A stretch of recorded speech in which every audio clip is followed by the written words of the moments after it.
On this occasion we will discuss the history of Slav civilization. The term Slavs designates an ethnic group of people who share a long-term cultural continuity and who speak a set of related languages known as the Slavic languages, all of which belong to the Indo-European language family. Little is known about the Slavs before they are mentioned in Byzantine records of the 6th century CE, and most of what we know about them prior to this time is mainly derived from archaeological and linguistic studies. The Byzantine authors refer to the Slavs as Sklaveni. The Slavs are the least documented group among the so-called barbarian enemies of Rome during late antiquity, so there is no scholarly consensus regarding their origin. Authors who wrote about the Slavs do not agree. Some say the Slavs were nomads, and others claim they lived in permanent settlements located in forests and swamps. Some accounts say they lived under the rule of a king, while others that they embraced a form of democracy. In addition to these discrepancies, we must bear in mind that most of these accounts are filled with the bias of the Romans, who saw all barbarian peoples as primitive, uncivilized, and violent. Some authors have traced the origin of the Slavs back to indigenous Iron Age tribes living in the valleys of the Oder and Vistula rivers, in present-day Poland and the Czech Republic, around the 1st century CE. This is, however, still a matter of debate. Based on archaeological evidence, we know that Proto-Slavic people were already active by 1500 BCE within an area that stretched roughly from western Poland to the Dnieper River in Belarus. Rather than having a center of origin of the Slavic culture, it seems more reasonable to consider a wide territory in which a common cultural trait was shared by its inhabitants. Linguistic evidence suggests that at some stage during their early times, the territory of the Slavs reached into the western region of Russia and the southern Russian steppes, where they came in contact with Iranian-speaking groups. This is based on Slavic languages sharing a striking number of words with the Iranian languages, which can only be explained through diffusion from Iranian into Slavic.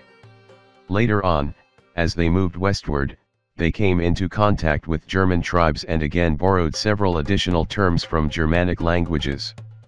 Interestingly, a Polish thinker named Józef Rostawiński had noticed that in all Slavic languages the words for beech, larch, and yew are borrowed from foreign languages, which implies that during early times these type of trees were unknown to the Slavs, a suggestion that could be used as a clue to determine where the Slavic culture originated.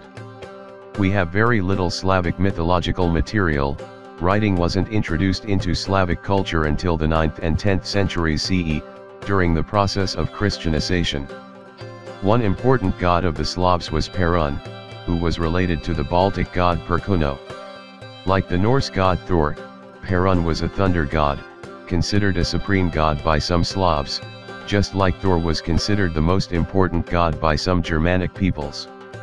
The male god of youth and spring, named Jarilo or Urilo, and his female counterpart, Lada, the goddess of love, were also ranked highly in the Slavic pantheon. Both Jarilo and Lada were gods who died and were resurrected each year, and Jarilo in particular might have had a connection with fertility motifs. During the rise of Christianity, Jarilo played an important role, as he had some attributes in common with Jesus Christ. Several multiple-headed gods were also included in Slavic mythology, such as Svantavit, or Svantevit, the god of war, who had 4 heads, 2 of them males and the other 2 females, Porivit, with 5 heads, representing the summer, Rujvit, with 7 faces, the incarnation of autumn, and Triglav, who displayed 3 heads and was simultaneously looking into the sky, the earth, and the underworld. In the middle of the 5th century CE, a political vacuum affected the entire region of the Balkans as a result of the fall of the Hunnic Empire. Attila's campaigns left large areas south of the Danube unsuitable for living and therefore empty. The borders of the Roman Empire bordering the Balkans were kept with difficulty, as new groups were moving within the devastated region. Among these new groups were the Slavs. Between 531 and 534 CE, Roman forces engaged in a series of military campaigns against the Slavs and other groups. During the 550 CE, the Slavs advanced towards Thessalonica, entering the region of the Hebrus River and the Thracian coast, destroying several fortified settlements and, according to Roman sources, turning women and children into slaves and killing the adult males. However, they could not reach their target.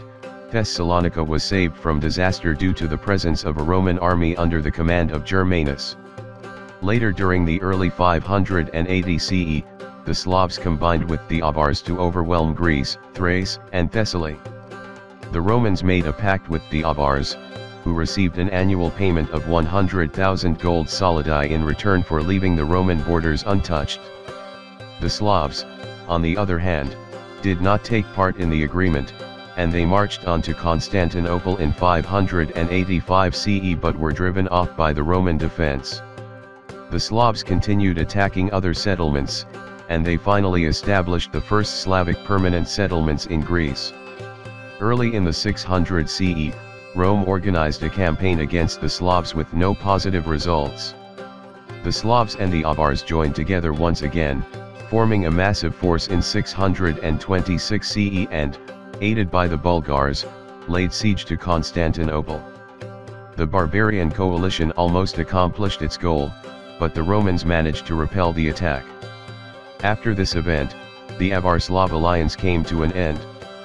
The Slav occupation of Greece lasted until the 9th century CE, when the Byzantines finally expelled them.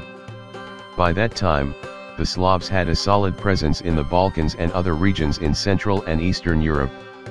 Early in the Middle Age, the Slavs occupied a large region, which encouraged the emergence of several independent Slav states. From the 10th century CE onwards, the Slavs underwent a process of gradual cultural divergence that produced a set of closely related but mutually unintelligible languages classified as part of the Slavic branch of the Indo-European language family. Today, a large number of Slavic languages are still spoken, including Bulgarian, Czech, Croatian, Polish, Serbian, Slovak, Russian, and many others, stretching from Central and Eastern Europe down into Russia. Thank you for following our videos. Don't forget to share, like and subscribe so you can always follow video updates from us.